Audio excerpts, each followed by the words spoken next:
Hi everyone, and welcome back to my channel. Today is going to be a video all about surviving the first trimester of pregnancy. For those of you who don't know who I am, my name is Lex. I have a 14-month-old named Cooper. I love that baby so much. He is like, I would say he's the love of my life, but my husband definitely takes that title. This baby, my son, is just, he's just my love. He's just everything to me. I love him. We both love him just so much. If you're a parent, you can totally understand. That was my first pregnancy, and my second pregnancy was in June. I had a miscarriage around 7 weeks, and I am now going through my third pregnancy, and I'm about to enter the second trimester. I've had quite a few people ask me like tips and tricks to getting through the first trimester, so I thought, why not just make a video about it? In this video, we're going to go over products that I swear by during the first trimester, and also just kind of things that I've done that have kind of helped me make it throughout the dreaded first trimester symptoms. So first, let's go over all of the products that I swear by during the first trimester. The first one is to get yourself a cup that's nice and big that you can fill with ice if you want to, and you can really work on drinking a lot of water. Staying hydrated during your first trimester is key. It not only will make you feel better, but you will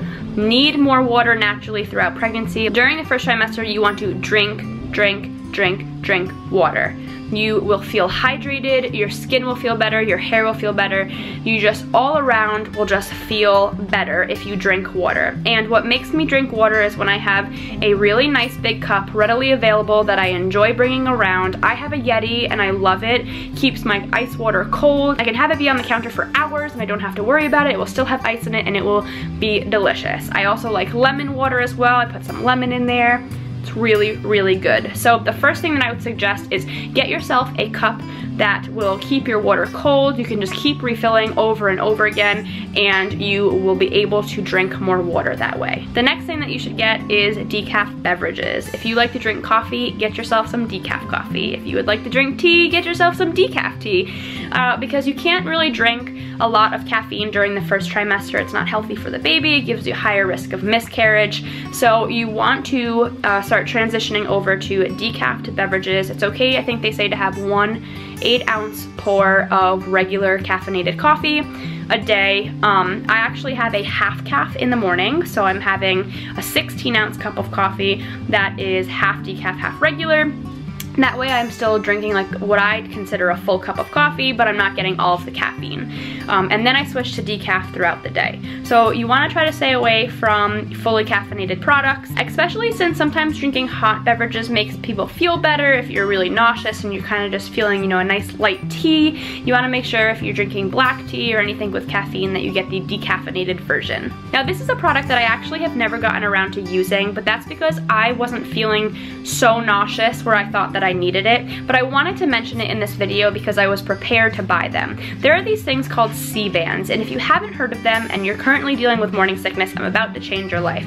They are these little bands, they look like scrunchies, and they actually put pressure on one of your pressure points on your wrist, and it actually really helps relieve nausea. I have like the hardest time saying the word nausea.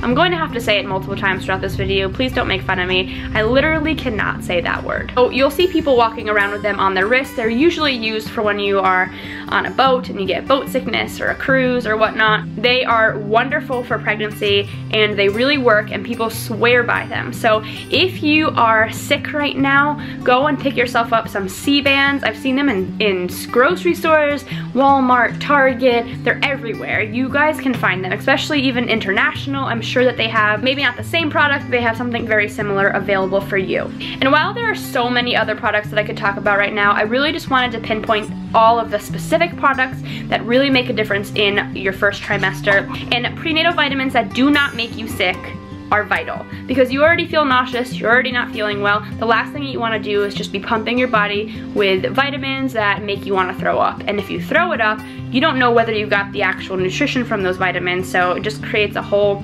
issue, a whole chaos of mess. So make sure you find a prenatal vitamin that really works well with your system, that doesn't make you feel nauseous, because prenatal vitamins are vital and you definitely want to make sure that you're getting that nutrition. Now let's talk about tips for surviving your first trimester. The first thing that I want to say is it's okay. It is okay to be exhausted. It's okay to not accomplish much. You right now are in survival mode, especially when all of those horrible symptoms set in. It is okay. It's okay if your house is a little messy. It's okay, you know, if you and your toddler are not out and about adventuring, exploring, and, you know, doing a bunch of crazy stuff. It is okay if you spend a majority of your time on the couch or sleeping. You are creating a human. This baby is multiplying in size like crazy amounts. Your body is doing that. The majority of women feel much better after a few weeks, and they want to clean more, and you know, they want to stay on top of errands more. You will feel better, but it's okay. It is okay if you feel like an absolute bum for a few weeks. You are building a human. You well deserved. You be a bum. So that's the first thing that I wanted to say. The second tip that I have is that nausea seems to be worse on an empty stomach. The second that you wake up in the morning, eat a piece of bread.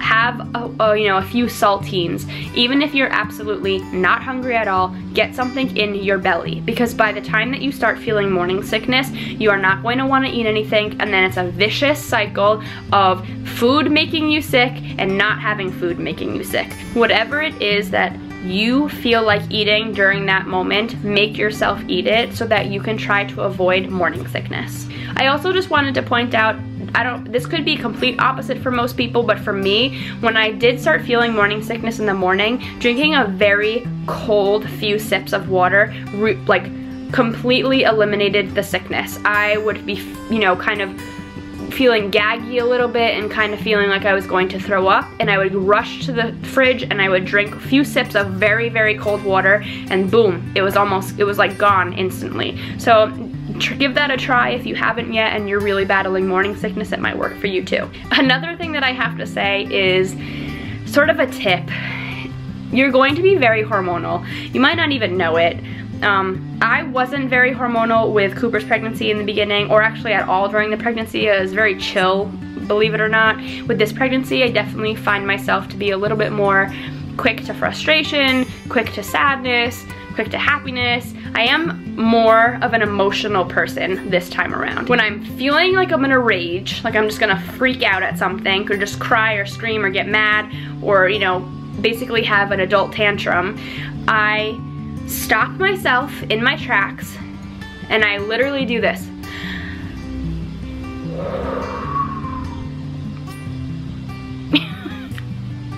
And I try to channel the rage, and I try to just think to myself, what am I upset about?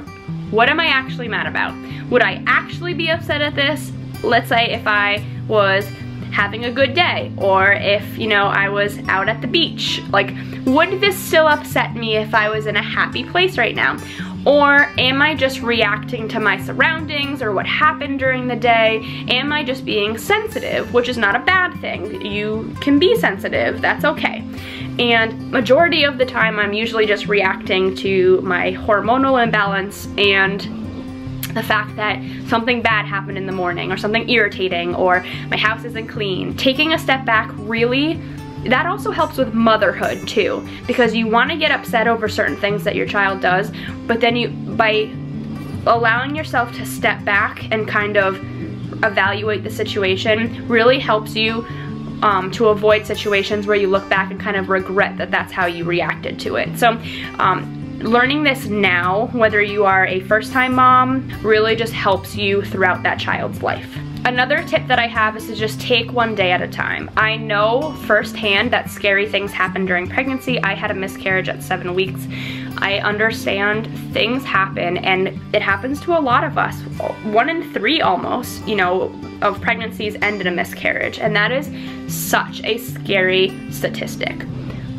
But you can't let that control your life. You're going to be petrified because you instantly have something to lose. The second you see those 2 lines on that test, you as a mother just know what you have to lose, and it scares the crap out of you.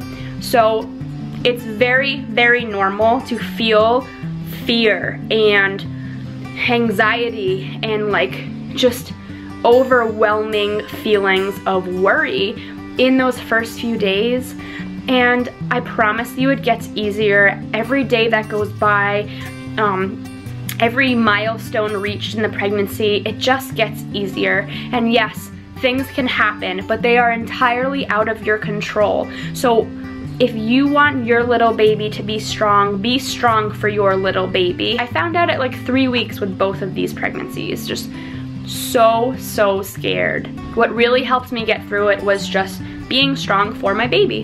And every day got easier, and every day I got closer and closer to, you know, a healthy pregnancy. And before you know it, you reach the first viability milestone at about 24 weeks, and then you reach the second one at 28 weeks, and then you're 35 weeks pregnant, and then your water breaks, and then you're holding your little baby, and the worry never goes away, because then you have a whole bunch of new worries and concerns. You have this beautiful baby now that's not protected by your belly. You have to keep it alive, and that's your job, and fed and taken care of, and you are the person who is responsible for it. And you start to freak out all over again, but you get through it, and you do a wonderful job, and you love every second of it.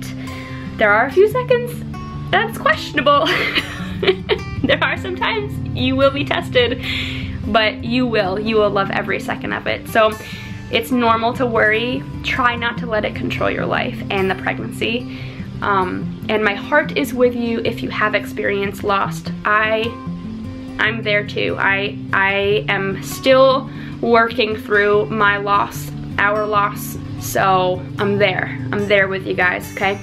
The last tip that I have is fresh air, guys. Get out and smelling the wilderness really does a body good, whether you're pregnant or not. Just breathe in that fresh air. See those mountains, see that snow, see those palm trees. Wherever you live, get out there and just surround yourself with fresh oxygen, and you will feel so much better. It's so good for you, and it's so good for your baby. Well, that is all for this video. Thank you guys so much for watching. If you are new to our channel, please subscribe. We would love to have you join this crazy journey that we are on. And if you like this video, please give it a thumbs up. It really helps our channel. I hope you love this video, and I will see you soon. Bye!